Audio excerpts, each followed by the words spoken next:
Welcome to Aishwarya academy. இன்றைக்கி என்ன பார்க்க போகிறோம் அப்படின்னா, தமிழ் ப்ரீவியஸ் இயர் கொஸ்டினில் கேட்கப்பட்ட முக்கியமான கொஸ்டின்ஸ்லாம் பார்க்கலாம்.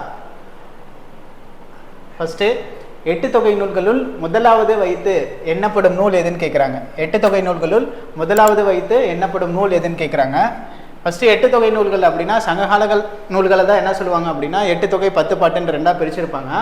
8 தொகையில் எத்தனை நூல் இருக்கும் அப்படின்னா 8 நூல்கள் இருக்கும். 10 பாட்டில் எத்தனை இருக்கும் அப்படின்னா 10 பாடல்கள் இருக்கும். அது ரெண்டும் சேர்ந்தது தான் என்னது அப்படின்னா 17 மேல் கணக்கு நூல்னு சொல்லுவாங்க.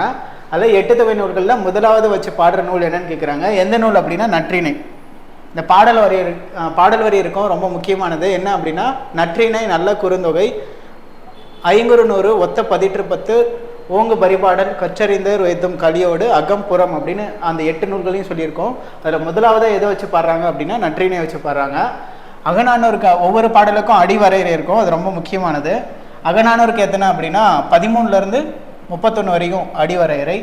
ஐங்குறு நூறுக்கு வந்துட்டு 3 to 6, நற்றிணைக்கு 9 to 12, பரிபாடலுக்கு வந்துட்டு 25லேருந்து 400. இதெல்லாம் என்ன அப்படின்னா அடிவரையறை, ரொம்ப முக்கியமானது. இதுவும் 8 தொகை நூல்களில் முதலாவது வச்சக்கூடிய எண்ணக்கூடிய நூல் இல்லை வைத்திருக்கக்கூடிய நூல் எதுன்னு கேட்டால் நற்றிணை.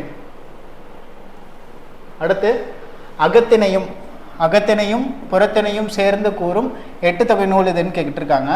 8 திணை வந்துட்டு எதுவாக பிரிச்சிருப்பாங்க அப்படின்னா அகம் புறம் பிரிச்சிருப்பாங்க. அகம் அப்படிங்கிறது இல்வாழ்க்கை, தலைவனை பற்றி சொல்கிறது. புறம் அப்படின்னா மன்னருடைய கொடையாக இருக்கட்டும், போராக இருக்கட்டும், வீரமாக இருக்கட்டும், இதெல்லாம் சொல்கிறது தான் என்னதுன்னா புறம்.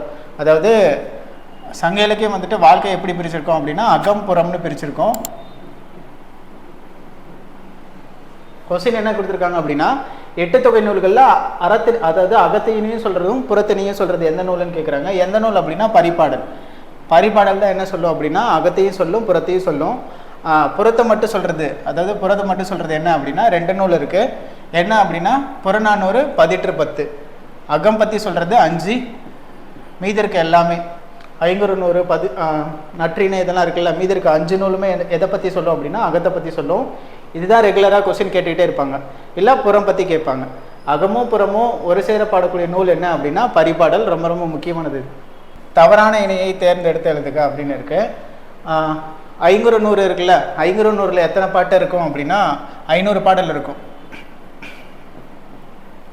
ஐங்குறு நூறு எத்தனை பாடல் இருக்கும் அப்படின்னா 500 பாடல்கள் இருக்கும். இதை நிலத்தின் அடிப்படையை 5ஆக பிரிச்சிருப்பாங்க. நிலம் எத்தனை, அதாவது நிலத்தை பொறுத்து வந்துட்டு நிலம் வந்துட்டு 5 வகையாக இருக்கும். ஃபஸ்ட்டு என்ன அப்படின்னா குறிஞ்சி, முல்லை, மருதம், நெய்தல், பாலை. அதுக்கான ஆசிரியர்கள் இருப்பாங்கள்ல, அந்த பாடல் சிறந்தவங்க, அதை கேட்குறாங்க. ஐங்குறு நூறு வந்துட்டு 5ஆக பிரிச்சிருப்பாங்க. என்ன அப்படின்னா குறிஞ்சி, முல்லை, மருதம், நெய்தல்னு. ஒவ்வொரு தண்ணியில எத்தனை பாடல் இருக்கும் அப்படின்னா 100 பாடல் இருக்கும்.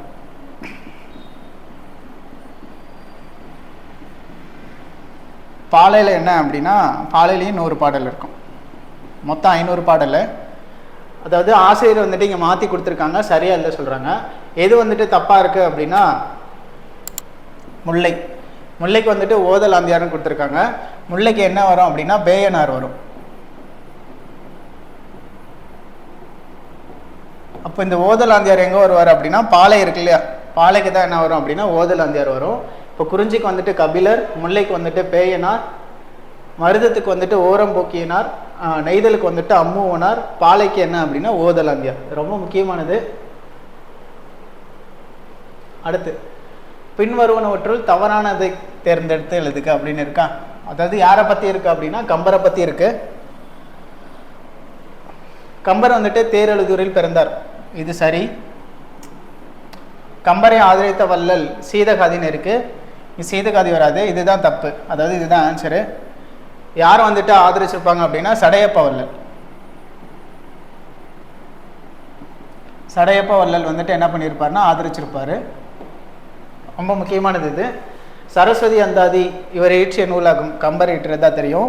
என்னென்ன நூல் அப்படின்னா சரஸ்வதி அந்தாதி எழுதியிருப்பாரு, சடகோபர் அந்தாதி எழுதியிருப்பாங்க, திருக்கை விளக்கம், ஏறெழுபது, சிலை எழுபது, கம்பராமாயணம், இதெல்லாம் யார் எழுதுனது அப்படின்னா கம்பர் தான். இது ரைட்டு. அடுத்து வந்துட்டு கம்பரது காலம் என்ன அப்படின்னா 12ஆம் நூற்றாண்டு, இதுவும் ரைட்டு தான். இப்போ என்ன தப்பு அப்படின்னா, அதாவது பின்வரும் நூற்றுள் தவறானது எது அப்படின்னா கம்பரை ஆதரித்தவர் வள்ளல் சீதகாதின்னு இருக்கு. ஆன்சர் என்ன வரும் அப்படின்னா சடையப்ப வள்ளல். அப்போ இந்த சீதகாதி யாரு அப்படின்னா உமரப்புலவர் ஆதரித்த வள்ளல். உமரப்புலவர் இருக்கார்ல, சீராபுராணம் ஆசிரியர், அவர். உமரப்புலவரை ஆதரித்தவர் யாருன்னு கேட்டால் சீதகாதி. ஏ என்ற ஓரெழுத்து ஒரு மொழியின் பொருள். ஏ அப்படின்னா என்ன அர்த்தம் அப்படின்னா, ஏன்னா என்ன அர்த்தம் அப்படின்னா அம்பு. ரொம்ப முக்கியமானது. ஓரெழுத்து ஒரு மொழியின் எண்ணிக்கை எத்தனைன்னு கேட்டால் 42. இதில் வந்துட்டு குறில் எழுத்து 2 இருக்கும். என்ன இருக்கும் அப்படின்னா நோ 1, இன்னொன்று வந்துட்டு தூ. இது ரெண்டுமே குறில் எழுத்து. நோ அப்படின்னா என்னது? நோயின் அர்த்தம். தூ என்பதன் பொருள் என்ன அப்படின்னா உன் அப்படின்னு அர்த்தம். இது 2 மட்டும் தான் குறில் எழுத்து. மீதி 40மே என்னது அப்படின்னா நெடில் எழுத்து. அது 40 இருக்கு இல்லையா, அதாவது தொல்காப்பியர் என்ன சொல்லியிருப்பாரு அப்படின்னா ஒரு நெட்டெழுத்துக்கள் மட்டும்தான் ஓரெழுத்து ஒரு மொழின்னு சொல்லியிருப்பாங்க. ஆனால் 13ஆம் நூற்றாண்டில் வந்து நன்னூல் ஆசிரியர் பவுடந்தி முனிவர் இருக்கார்ல, அவர் என்ன சொல்லியிருப்பார் அப்படின்னா குற்றெழுத்தில் 2 எழுத்து சொல்லியிருப்பாங்க, குறில் எழுத்துல நோ தூ. இது ரெண்டும் வந்துட்டு என்னன்னா ஓரெழுத்து ஒரு மொழியில் அடங்கும் அப்படின்னு சொல்லியிருப்பாங்க. ரொம்ப முக்கியமானது. இப்போ ஏ என்ற ஓரெழுத்து ஒரு மொழிக்கு என்ன பொருள் அப்படின்னா அம்பு. தலைவன் அப்படின்னா ஐ. நெருப்பு அப்படின்னா தீ. அரண், மதில் இதெல்லாம் இருக்குல்ல, இது வந்துட்டு சோ அப்படின்னு கூட சொல்லுவாங்க. கொஸ்டின் என்ன அப்படின்னா ஏ என்ற ஓரெழுத்து ஒரு மொழியோட இது.